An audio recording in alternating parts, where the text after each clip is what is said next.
Welcome you all to mentorship forum. Mentorship forum में आप सभी का स्वागत है।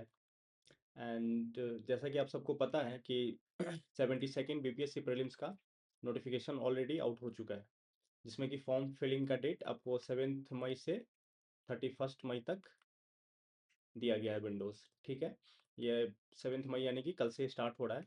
और इसमें कोई भी करेक्शन या फिर एक्सटेंशन की बात नहीं की गई है, तो आप लोग जल्दी से जल्दी फॉर्म भर लेंगे जब भी ये ओपन होगा विंडो, क्योंकि लास्ट टाइम का इंतजार नहीं करेंगे, फिर बाद में परेशानी आप लोगों को ही होती है और लास्ट में पता ही है आप लोगों को सर्वर बहुत बिजी हो जाता है।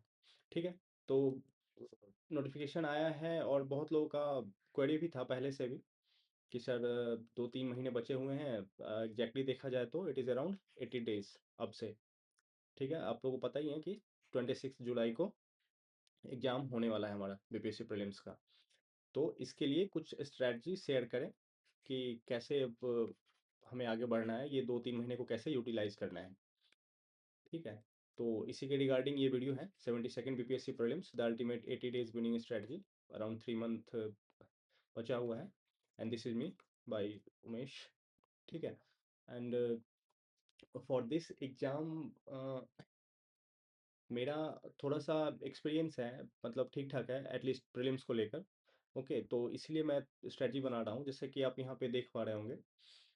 ये लास्ट वाले एग्जाम का है, 94 मार्क्स। जनरल का कट ऑफ 90 गया था, ये आपको 78 का है 99। जनरल का कट ऑफ 91 गया था। ये और 69 का है, मेरा प्रीलिम्स का मार्क्स नहीं मिल पाया था। इसमें अराउंड मेरा 104 था ठीक है, और कट ऑफ इसका भी 90 के अराउंड ही गया हुआ था। तो जैसा कि आप देख पा रहे होंगे कि 3 एग्जाम है, 69, 70th और 71st, तीनों डिफरेंट पैटर्न पे था। ठीक है, फिर भी मेरा कंसिस्टेंटली जो स्कोर है वो जनरल कट ऑफ से ऊपर ही रहा है, ऑल्दो मैं बीसी कैटेगरी से बिलोंग करता हूँ। ठीक है, तो थोड़ा सा लेजिटिमेसी है मेरा इसको लेकर, तो इसलिए you should listen to me. And after all it's all depends on you, how you are going to perceive this exam. ठीक है, तो बात करते हैं आगे कि सेशन में क्या करने वाले हैं हम लोग। अ, इसका 2 पार्ट होगा। ठीक है, part 1 and part 2। Right, part 1 जो होगा वो डील करेगा परिणाम बैच स्टूडेंट का। जैसे कि हम लोग अप्रैल में एक prelims dedicated crash course start किया था परिणाम का। ठीक है, तो उसको लेकर होगा कि मतलब उनके जो स्टूडेंट हैं उनको क्या करना चाहिए। और सेकेंड पार्ट जो ओवरऑल मतलब जो सेल्फ स्टडी कर रहे हैं, ठीक है, कुछ लोगों ने स्टार्ट कर दिया होगा तैयारी करना, कुछ लोग अब सोकर जगे होंगे क्योंकि नोटिफिकेशन आया है। ठीक है, कुछ लोग पीरियोडिक मोटिवेशन की तरफ बढ़ते हैं, ठीक है ना, जैसे कि जब नोटिफिकेशन आया तो फिर जगेंगे। ठीक, उसका फिर नोटिफिकेशन एंड होगा, फिर वो उनको नींद खुलेगा। फिर जब 15-20 दिन बचे रहेंगे फिर उनका नींद खुलेगा, फिर एडमिट कार्ड आएगा तो नींद खुलता है, और फिर बाकी टाइम वो सोए रहते हैं। तो ठीक है, मतलब अ, देखते हैं कैसे आगे करना है। तो बेसिकली 2 पार्ट्स में है, तो अगर आप इस पार्ट को नहीं देखना चाहते हैं तो आप स्किप कर सकते हैं यहाँ पे, या फिर इसे देखना चाहते हैं तो इसे आप स्किप कर सकते हैं। ठीक है, तो जैसा कि हमने बोला कि पार्ट 1 ये परिणाम बैच जो टेस्ट सीरीज हमारा सक्षम टेस्ट सीरीज है, और परिणाम बैच के जो स्टूडेंट हैं उनके लिए डेडिकेटेड है। ठीक है, तो उन लोगों को करना क्या है एक्चुअली, जैसे कि यहाँ पे फिर पार्ट 1 जो परिणाम बैच है उनका 2 थीम में हमने डिवाइड किया है। फर्स्ट थीम जो कि अराउंड आपको ये 15th और 16 जून तक ये प्रोग्राम रन होगा। ठीक है, और जो सेकेंड थीम है वो आपका 15 या 16 से लेकर फिर लास्ट का जो भी 26 जुलाई का हमारा एग्जाम वहाँ तक है। तो फर्स्ट थीम का जो कॉन्सेप्ट है ये ऑलरेडी ऑनगोइंग है, कॉन्सेप्ट ऑन फाउंडेशन बिल्डिंग। ठीक है, जो आपका बेसिक कॉन्सेप्ट है, जो फाउंडेशनल कॉन्सेप्ट है, उस पर वर्क करना है। इसमें 2-3 चीज़ें जो हम लोग कर रहे हैं, जैसे कि रिगरस मिनी टेस्ट सीरीज जो कि 50 क्वेश्चंस का एवरी सेकेंड और थर्ड डे आपका टेस्ट होता है। सब्जेक्ट सिलेबस आपको प्री डिफाइंड मिल जाता है, उस पे आकर आपको टेस्ट देना होता है, और फिर उसके बाद उसके लिए डेडिकेटेड क्लास है आपके लिए, जो हमारे मेंटर्स हैं मेंटरशिप फोरम पे। ठीक है, वो आपको क्लास लेते हैं, आपके पर्सनल डाउट्स को सॉल्व करते हैं, और मेंटरशिप सपोर्ट तो है ही। और तो यहाँ पे थोड़ा सा गलत हो गया है कि टिल 15 जून नहीं नहीं नहीं, मेंटरशिप सपोर्ट हमारा आपका जो भी पूरा जर्नी है उसमें है, साथ में हम लोग आपके साथ रहेंगे। ठीक है, तो बेसिकली कहने का ये मतलब है कि आप लोग जो परिणाम बैच वाले हैं उनको कुछ एक्स्ट्रा करने की जरूरत नहीं है।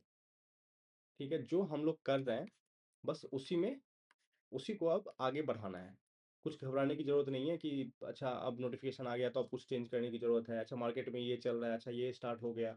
कुछ करने की आपको ज़रूरत नहीं है। अभी हम लोगों ने जैसा स्टार्ट किया है, जैसा हम लोगों का रन कर रहा है प्रोग्राम, वो जो हमारा टाइम था जब हमने अप्रैल में स्टार्ट किया था, तो जो हमारा टाइम था 26 जुलाई का, उसी को ध्यान में रखकर हमने उस प्रोग्राम को डिज़ाइन किया था, कि कैसे जो फर्स्ट का 2 मंथ है, हम उस पे 2 ढाई मंथ है, उस पे हम ये फाउंडेशन कॉन्सेप्ट बिल्डिंग पे फ़ोकस करेंगे, ठीक है? उसके बाद कैसे जो लास्ट का होगा 30-35 या फिर जो भी 40-45 दिन, उसमें हम क्या आगे करेंगे। तो ये ऑलरेडी हमारा शेड्यूलिंग मतलब बहुत अच्छा है, ठीक है? तो आप लोगों को कुछ एक्स्ट्रा करने की ज़रूरत नहीं है। जैसे आप कर रहे हो अभी तक, उसी को बस आगे बढ़ाना है। उसमें आपका हिस्ट्री खत्म हो चुका है, ठीक है? अभी साइंस ऑनगोइंग है, उसमें भी बायोलॉजी खत्म ही हो गया होगा। तो फिज़िक्स, केमिस्ट्री होगा, फिर उसके बाद आपका पॉलिटी आएगा, फिर geography, economy and Bihar special and so on, ठीक है? तो आपको कुछ एक्स्ट्रा करने की ज़रूरत नहीं है। जैसा कि पहले बोला, ये थीम 2 है हमारा, जो लास्ट का 40-45 डेज़ होंगे, उसमें रिवीजन, रिवीजन, रिवीजन। और ये हम लोग कैसे करने वाले हैं, ऑलरेडी आप लोगों को पता है। एक मतलब एवरी सब्जेक्ट का एक्टिव रिकॉल सेशन रखा जाएगा, जो कि रन करेगा अराउंड 5 टू 6 आवर्स तक का। और यहीं पे फिर रिवीजन के थ्रू आप अपना कंसोलिडेट करोगे, ठीक है? तो आप लोगों को कुछ एक्स्ट्रा करने की ज़रूरत नहीं है। मेनली जो हम अभी अब तक हम लोग कर रहे थे, वही एक्स्ट्रा करते रहेंगे, ठीक है? और ये भी करंट अफेयर, बहुत लोगों को डर रहता है, ठीक है, डर होना भी चाहिए क्योंकि 30 मार्क्स का है आउट ऑफ 150। तो डर रहता है, लेकिन इतना भी डरना नहीं है क्योंकि ये बहुत अनसर्टेन होता है ये वाला पार्ट। ऑल्दो इसके लिए जो हमने प्रॉमिस किया था आपको कि करीब 10 से 12 प्लस, उससे ज़्यादा ही जा सकता है, आपको फोकस सेशन मिलेगा, जो कि हमारे मेंटर्स हैं, ब्रजेश सर, आपको पता ही है, वो कंडक्ट करवाएँगे ये। और ये मई 9 से स्टार्ट हो रहा था। बहुत लोग अ, इसमें थे डिलेमा में कि सर कब स्टार्ट हो रहा है, क्योंकि अप्रैल से ही कोर्स स्टार्ट हो चुका है और करंट अफेयर थोड़ा-सा मतलब उन लोगों को लग रहा था कि पता नहीं क्यों सर नहीं पढ़ाएँगे या क्या करेंगे। बट ये प्रोग्राम ऑलरेडी पहले से डिसाइडेड था और इसका लॉन्च वीडियो आपको आज या फिर मतलब या तो यूट्यूब पे आ गया होगा या आज या कल में आपको मिल जाएगा। आप वहाँ जाकर देख सकते हो कि कैसे ये वाला बैच रन करेगा। ठीक है? तो करंट अफेयर के भी कोई टेंशन लेने की बात नहीं है। जो भी हैं हमारे हमसे जुड़े हुए हैं। ठीक है? नेक्स्ट बात करते हैं जो सेल्फ स्टडी स्टूडेंट हैं, ठीक है? सबसे ज़्यादा क्वेरी यहीं पे है कि सर हम कैसे करें सेल्फ स्टडी वाले? जो लोग बहुत कोर्स में हैं, डिफरेंट इंस्टीट्यूट में भी हैं, ठीक है? वहाँ उनका प्रोग्राम है, उनका प्लानिंग है, उसके हिसाब से वो चल रहे हैं। सबसे ज़्यादा प्रॉब्लम इन लोगों को होते हैं और बहुत डर भी आ जाता है, ऑब्वियस सी बात है। थोड़ा-सा एग्ज़ाम उस लेवल का है और नोटिफ़िकेशन जब आता है तो सब लोगों की नींद खुलती है, थोड़ा डर लगता है कि अब कैसे करें? ठीक है? जैसे आप लोग यहाँ पे देख रहे होंगे ना कि a disciplined approach for the independent learner. Disciplined, ये ठीक है? आप बहुत लोग होंगे ना कि चलो आज नोटिफ़िकेशन आया, थोड़ा-सा मोटिवेशन मिला, पढ़ते हैं कस के। 2, 3 दिन, 4 दिन फिर पढ़ते हैं। फिर वो धीरे, धीरे, धीरे वो जब 1 वीक होता है 7 दिन तक, वो जाके फिर अपनी निद्रा में चले जाते हैं। फिर जब लास्ट होने वाला होगा नोटिफ़िकेशन का, फिर उस टाइम मार्केट में वो होने लगेगा कि अरे अब लास्ट हो रहा है, तो फिर उनको उस टाइम नींद आएगी, सॉरी, नींद से जगेंगे वो। और फिर वो एक पीरियड चलेगा 4-5 दिन, 7 दिन का, ठीक है? तो ये आपको लीव नहीं करना है। अगर इसको आप लीव करोगे, फिर आप एग्ज़ाम आपको लीव कर देगा, ठीक है? ये जो डिसिप्लिन हम लोग बात करते हैं, डिसिप्लिन और कंसिस्टेंसी, ठीक है? ये दोनों आपको मेंटेन रखना है। भले आप 4-5 घंटे ही पढ़ो, लेकिन डेली पढ़ो, ठीक है? ये आपको रखना ही पड़ेगा। अगर ये नहीं है, फिर आप एग्ज़ाम के साइकिल में फँसे रह जाओगे। वो जो 5 ईयर प्लान और 6 ईयर प्लान है, वो चलते रहेगा आपका और आपको लगेगा अरे मैं तो पढ़ रहा हूँ, मेहनत भी कर रहा हूँ, क्योंकि किसी-किसी दिन आप जब 10 घंटा 12 घंटा पढ़ लेते हो तो आपको लगता है कि चलो यार पिछले 2 महीने का काम मेरा पूरा हो गया। मैंने पूरा काम खत्म कर दिया। ठीक है? तो ये आपको लीव नहीं करना है, डिसिप्लिन्ड आपको होना पड़ेगा। अगर नहीं होगे फिर तो दिक्कत है आपके लिए। ठीक है? तो इसमें बात करते हैं कैसे चलेंगे। देखिए कॉन्सेप्ट सेम है जो हम लोगों ने परिणाम बैच में जो कर रखा है, कॉन्सेप्ट सेम है इसका भी कि कोई भी लेट्स सपोज़ एग्ज़ाम होता है, कोई भी प्रीलिम्स का एग्ज़ाम हो, लेट्स सपोज़ अभी यूपीएससी की बात कर रहे हैं, यूपीएससी का बात कर लो या फिर किसी भी ऑब्जेक्टिव एग्ज़ाम का बात कर लो, 2 फेज़ में आपको तैयारी करनी चाहिए, ठीक है? फर्स्ट फेज़ क्या होगा आपका, जो फाउंडेशन होगा, फाउंडेशनल कॉन्सेप्ट पे आपको वर्क करना होगा, ठीक है? और सेकंड फेज़ में आप रिवीजन करोगे, जो भी आपने पढ़ा है, प्लस यहाँ पे आपका फैक्ट्स रिमेंबर पे ध्यान दोगे, ध्यान दिया जाता है जनरली। अगर ये करोगे तो फिर आपकी जो प्रिपरेशन है वो बहुत स्मूथ हो जाती है, बहुत आसान हो जाती है। इसीलिए पहला अभी जैसे हमने बोला ना कि अराउंड 80 डेज़ है, तो आप अभी 40, 45 या 50 दिन लगा सकते हो कि आप अपने फाउंडेशन पे बिल्ड करो। जो भी कॉन्सेप्चुअल फाउंडेशन है उसको स्ट्रॉन्ग करो। कॉन्सेप्चुअल फाउंडेशन कहने का क्या मतलब है कि लेट्स सपोज़ जैसे पॉलिटी की ही बात करते हैं, सबको पॉलिटी बहुत पसंद है, ठीक है? अब फंडामेंटल राइट्स हैं उसमें, लेजिस्लेचर है, पार्लियामेंट की बात करते हैं, प्रेसिडेंट की बात करते हैं।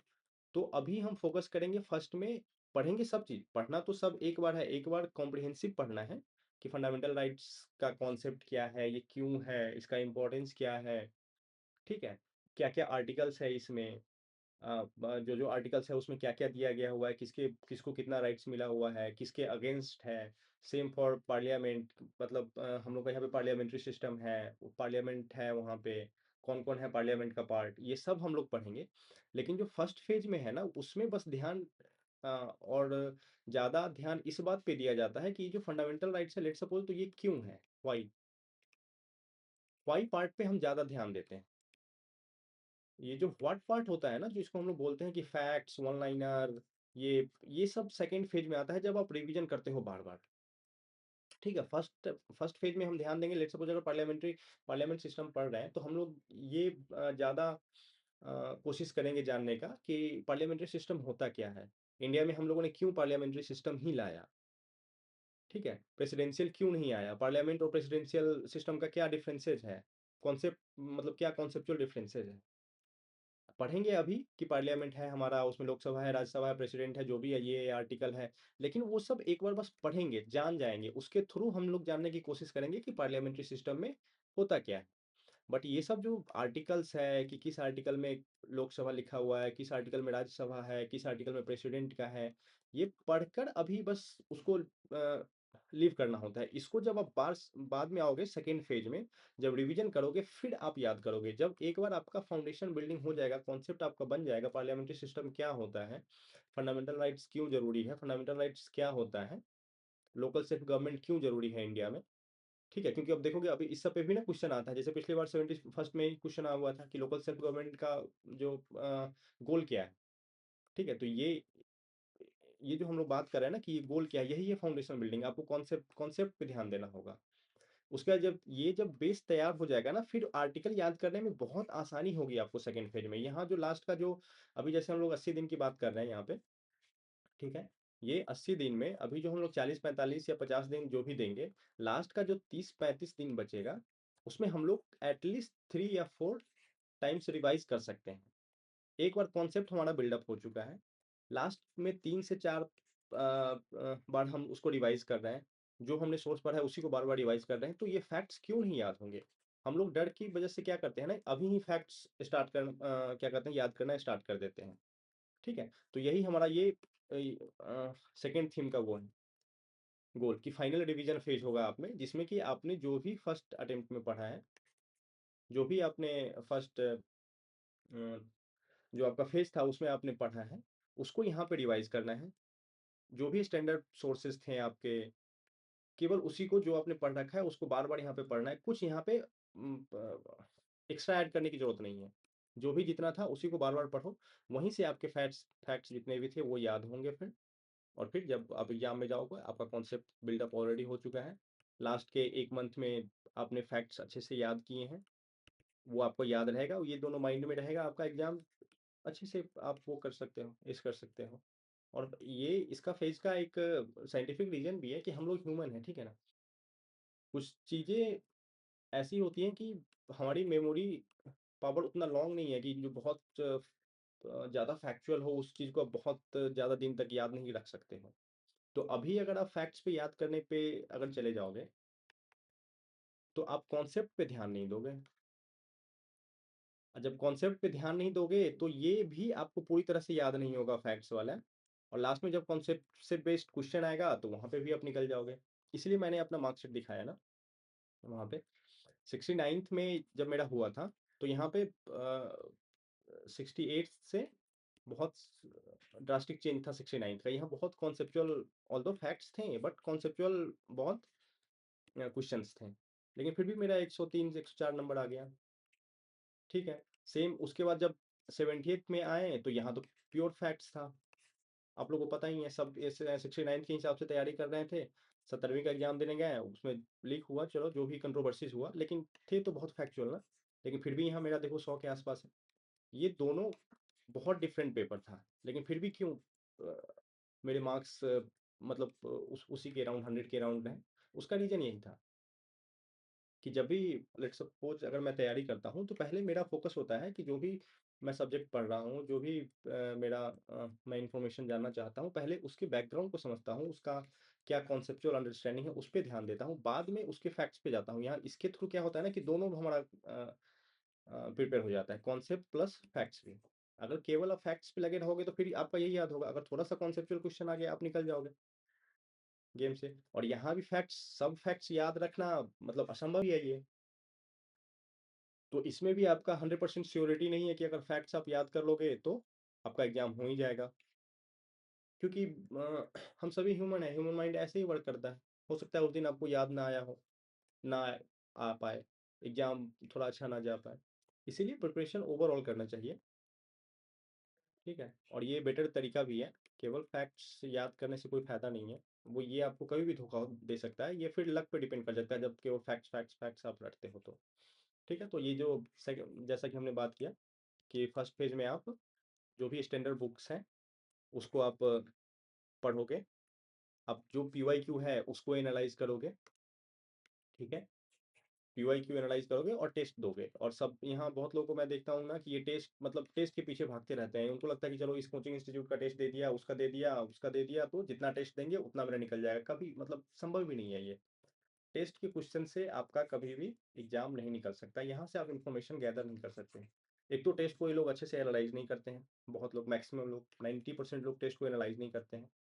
और आप चाहते हो कि आप 100 से प्लस ज़्यादा टेस्ट दो दोगे, तो क्वेश्चन यहाँ से आ जाएगा और फिर आप निकाल लोगे। संभव ही नहीं। अगर 100 से ज़्यादा प्लस टेस्ट दोगे, तो आप देख लो ना कितना है। अगर मिनिमम 100 माने, तो उसे 150 का क्वेश्चन रहता है। अगर 150 भी करोगे, तो कितना आ गया? 15,000। 15,000 मतलब क्वेश्चन याद करना ये बहुत आसान काम है क्या?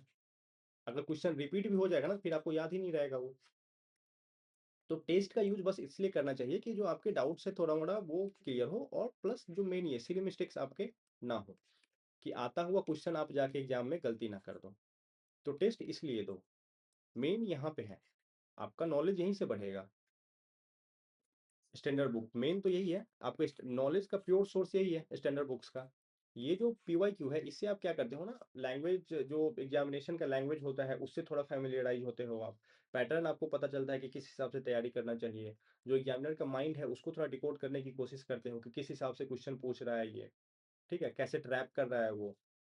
तो ये मेन आपका ये दोनों ही हैं। अगर लेट सपोज अगर जो पीवाईक्यू है, उसी को अगर एज ए टेस्ट फॉर्मेट में आप देते हो, अगर यहीं से आपका सिली मिस्टेक्स खत्म हो रहा है, तो इसकी तो कोई जरूरत भी नहीं है। कोई मतलब नहीं है इसका। ये तो मार्केट में बस भीड़ बढ़ाने के लिए है। इसका कोई इंपॉर्टेंस नहीं है, अगर यहाँ से आपका काम निकल जा रहा है तो। ठीक है। तो जो भी सेल्फ स्टडी कर रहे हैं, वो आप अभी एटलीस्ट 20-25 जून तक आप फोकस करो कॉन्सेप्ट बिल्डिंग पे। ठीक है। कॉन्सेप्ट बिल्डिंग का मतलब है स्टैंडर्ड बुक्स को आप रेफर करो, उसको पढ़ो, पीवाईक्यू को एनालाइज करो। अगर टाइम मिलता है तो टेस्ट दो। अगर पीवाईक्यू का टेस्ट फॉर्मेट में देना चाहते हो, तो ये तो बहुत बेटर है। इसी को दो, इसको अपलिफ्ट कर सकते हो, कोई वो नहीं है। और ये क्या स्टैंडर्ड बुक्स होने चाहिए, मतलब पीवाईक्यू का थोड़ा ट्रेंड एनालिसिस या फिर कुछ इंपॉर्टेंट टॉपिक, इसको लेकर मतलब हम लोग एक वीडियो लाएंगे कि आपको कौन कौन से बहुत जल्द ही आपको मिल जाएगा वीडियो कि कौन कौन से बुक्स है जो स्टैंडर्ड बुक्स है जिसको आप फॉलो कर सकते हो। For example let's suppose modern India का है, तो स्पेक्ट्रम हो गया। या फिर अगर साइंस में देखें तो एनसीईआरटी फॉलो कर लो, प्लस लूसेंट। अभी भी थोड़ा सा, क्योंकि फैक्ट्स तो आपको याद करनी है जो सेकंड फेज में, तो ये आपको रिवीजन में काम आएगा लूसेंट। लेकिन एनसीईआरटी को लीव नहीं करना क्योंकि कॉन्सेप्ट आपको यहीं से बिल्ड होगा, ठीक है।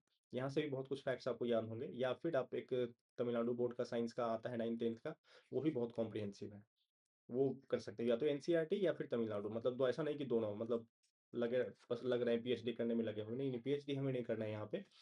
मेरा गोल है एग्जाम निकालने का, ठीक है। तो पहला फेज आपका, फोकस करो आप लोग कॉन्सेप्ट बिल्डिंग पे, ये दोनों काम होना चाहिए आपका।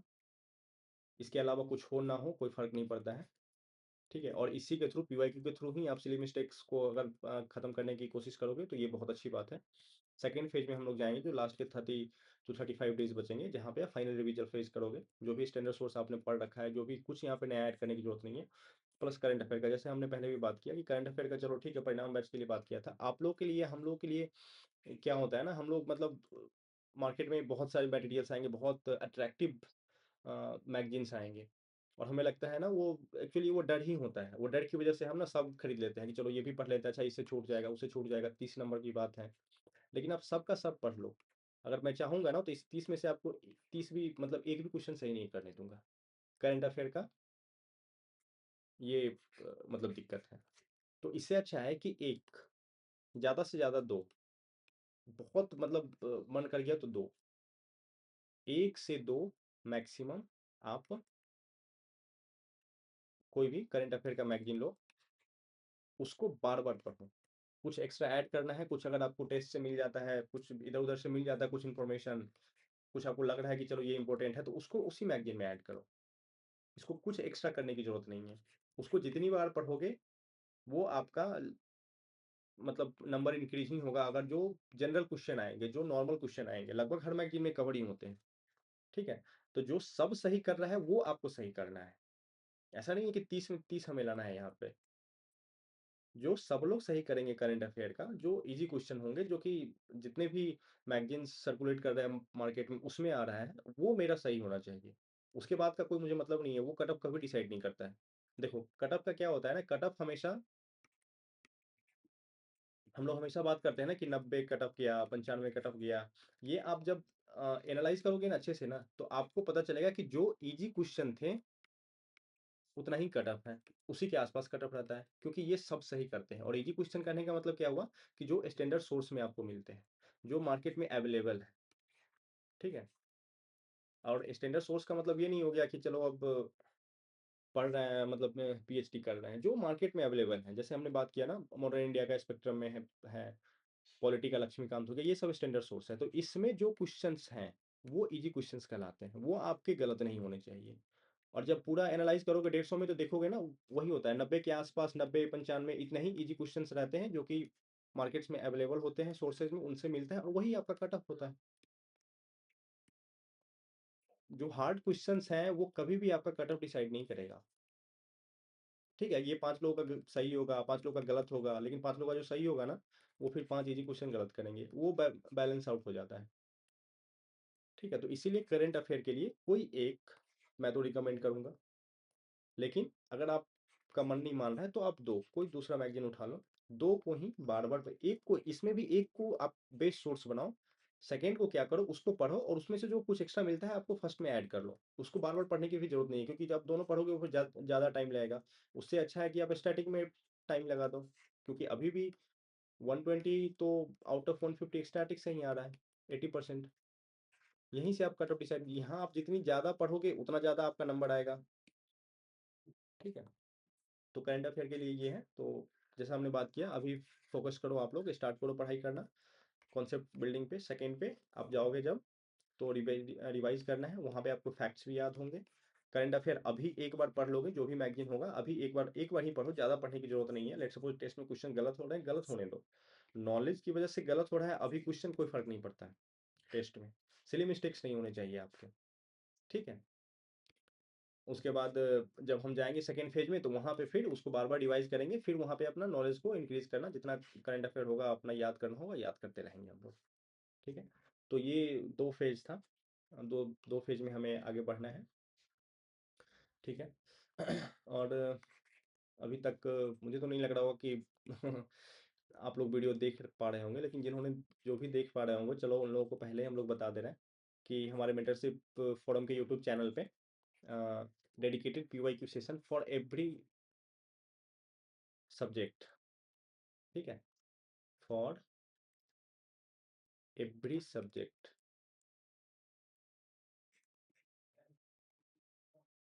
विल बी अवेलेबल सून। कुछ दिन में हम लोग ने एक-एक करके आपको जो भी हमारा मेंटरशिप फोरम का यूट्यूब चैनल है, उस पे आपको डेडिकेटेड पीवाईक्यू सेशन मिलेगा, क्योंकि सब लोग बोलते हैं कि पीवाईक्यू करना चाहिए, पीवाईक्यू करना चाहिए, कोई करता नहीं है अच्छे से। तो चलो हम कर देते हैं आपके लिए, एटलीस्ट इतना काम तो कर सकते हो ना, एक बार पेन पेपर लेकर बैठकर हमारे साथ बैठकर यूट्यूब पे और एज ए टेस्ट फॉर्मेट में पीवाईक्यू को देख लो। इतने इससे ज़्यादा आसान तो नहीं हो सकता है ना, खुद से करने में अगर बहुत मेहनत लग रही है तो इससे ज़्यादा आसान नहीं हो सकता है, ठीक है?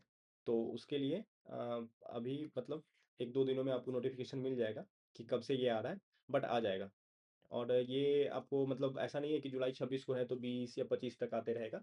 ये आपका जून एंड तक, अभी से मतलब लेकर लेट्स सपोज़ 10 मई से अगर स्टार्ट हो रहा है ये, तो आपको 20, ठीक है? ज़्यादा से ज़्यादा 30 जून तक आपका ये मतलब खत्म हो जाएगा, कि आपको एटलीस्ट 1 महीना मिनिमम, आप कहीं भी पढ़ रहे हो, कैसे भी पढ़ रहे हो, कि लास्ट का जो 30 डेज़ है ना, वो आपको रखना ही चाहिए रिवीजन के लिए। हाँ, उसमें पीवाईक्यू दोबारा सॉल्व करो, उससे मतलब दिक्कत नहीं है, वो आपके लिए बेनिफिट ही होता है। हम जो टेस्ट को बार-बार बोलते हैं ना, कि बहुत लोग टेस्ट को क्या करते हैं ना, टेस्ट देते हैं और पेपर को रख लेते हैं। पूरा टेस्ट का जो एक्सप्लेनेशन हुआ 10 पेज का, 12 पेज का, 18 पेज का, सबका रखते जाते हैं और उसी पे वो जॉट डाउन करते रहते हैं। कुछ एक्स्ट्रा इन्फॉर्मेशन लिखते रहते हैं। अब देखो, अब आप मिनिमम क किसी भी कोचिंग में जाओगे तो आपको 25 टेस्ट टेस्ट है आपका। इसका पर 18-20 मिनिमम मिनिमम मतलब बहुत ज़्यादा भी चले जाते हैं एक्सप्लेनेशन जो देते हैं तो। वो सब रखोगे, वो लास्ट में आप रिवाइज़ ही नहीं कर पाओगे अच्छे से। वो फालतू में अगर रिवाइज़ करने भी जाओगे तो आपका टाइम बर्बाद होगा। उस टाइम में अच्छा होगा कि आप अपने जो बेसिक सोर्स है आप उसको रिवाइज़ कर लो, ठीक है? तो उस उससे और लास्ट में बार-बार उसी टेस्ट को आप बार-बार देखते हो, आपको लगता है कि चलो मेरा तो पढ़ाई भी हो रहा है, मैंने जो टेस्ट दिया है, उससे बेटर है कि आप पीवाईक्यू को, जो पीवाईक्यू आपने एक बार पढ़ रखा है, 2 बार पढ़ रखा है, उसको बार-बार आप देखो। वीडियो कहीं पे है तो लेक्चर वो देख लो, आपने खुद कर रखा है तो उसको बार-बार रिवाइज़ करो, वो आपके लिए ज़्यादा बेनिफिशियल होगा। ठीक है? पीवाईक्यू का बहुत इम्पोर्टेंस है, तो इसीलिए हम लोग आपको मेंटरशिप फोरम के चैनल पे आपको पीवाईक्यू मिल जाएँगे, ठीक है? तो बाकी ये 26 जुलाई आप सबको पता ही है, तो मिलते हैं हम लोग फिर आगे नेक्स्ट पीवाईक्यू के साथ, और कुछ जैसे हमने बोला कि अभी फॉर्म फिलिंग का भी आ रहा है, कल से स्टार्ट होगा, तो इसके लिए भी एक डिटेल वीडियो आ जाएगा आप लोगों को, कि ताकि आसानी हो आप लोगों को फॉर्म भरने में। और दिस इज़ द की, जैसा कि हमने बीच में बात किया, 2-4 घंटा ही पढ़ो, लेकिन पढ़ो। ये पढ़ना बहुत ज़रूरी है, ठीक है? तो thank you all for watching. चलो मिलते हैं हम लोग फिर नेक्स्ट वीडियो में।